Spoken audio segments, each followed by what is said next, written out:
The Cowardice of Quiet Men. Complicity Wears a Gentle Face. Written by Gabriel Ndayishimiye. It is memory that haunts most, not sin. Sin can be confessed, grieved, named, but memory lingers. It attaches itself not only to what we did, but to what we allowed, what we ignored. I remember faces, not names always, but faces.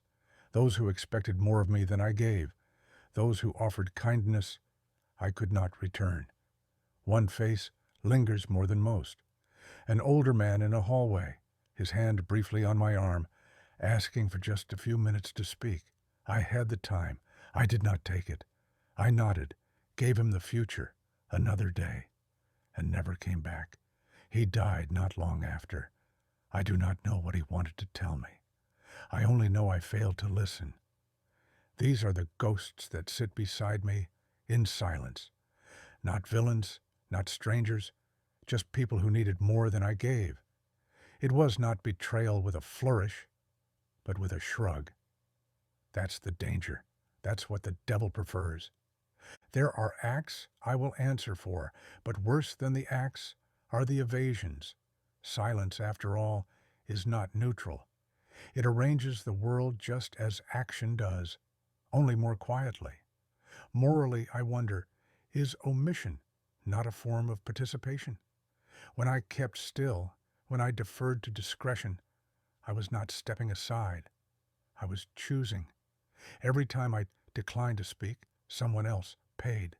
And though the world called it restraint, my conscience calls it retreat. The times I convinced myself that staying silent was harmless, that the cost of speaking would be too high. But there is always a cost. The only question is, who pays it? And memory has a long reach. It does not care for your schedule or for your pride. It rewrites your interior map, turning ordinary days into trapdoors.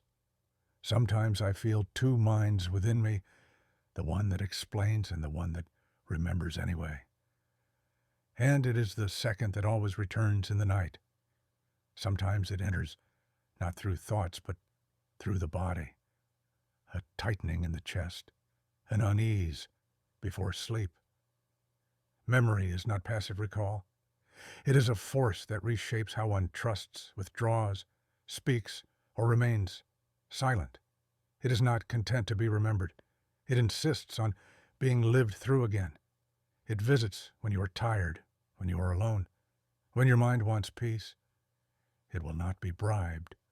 It asks to be carried or confessed, but never ignored. Some memories arrive gently, like a hand on the shoulder. Others strike, uninvited, in moments of supposed peace. A photograph, a voice, a scent. And suddenly I am no longer here, but back in a room where I should have spoken, or beside someone I let down with my absence. These are not regrets in the abstract. They are vivid, rooted in time, and they do not fade with age. If anything, they sharpen. I recall not only what I did, but what I became to others in their moment of need. A friend who disappeared during a crisis, not because I lacked care, but because I feared being implicated in their unraveling. I offered well-crafted concern from a distance when what was needed was presence, physical, risky, and real. And in that distance, I became a bystander to someone else's collapse. Even now, I call it prudence, but it was fear. And worse, it was the fear of what that moment might reveal in me. Unavailable, indecisive, self-protective. I remember choosing safety when someone else needed risk. I remember being praised for silence when someone else paid the price for my discretion. This, too, is part of preparing, not only facing what I have done, but who I was. Not the curated version, but the full figure. Good, selfish, generous, afraid. It is to acknowledge the inconsistencies, the compromises made not in dramatic moments, but in the quiet, ordinary ones, the ones that shape a life more than we care to admit. It is one thing to ask forgiveness. It is another to admit that some harms do not reverse. I ask myself, does God hold open the door to those who could not? If grace accounts for all, where does justice begin? Can I be seen truly and still forgiven, not only by the divine, but by those I left behind?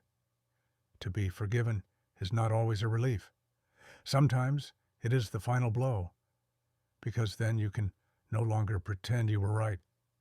I still carry one harm in particular, a conversation I avoided that might have saved someone from slipping deeper into despair. I chose distance, thinking I could not help, or that it was not my place. That moment calcified into absence. I know now I cannot undo it, and the knowledge sits in me, unresolved, like a door I never opened and can no longer reach. Even now, when I replay it, I do not ask for forgiveness. I do not think I deserve it. I only want to know if that silence will ever be answered. I still carry one in particular, a conversation I avoided that might have saved someone from slipping deeper into despair.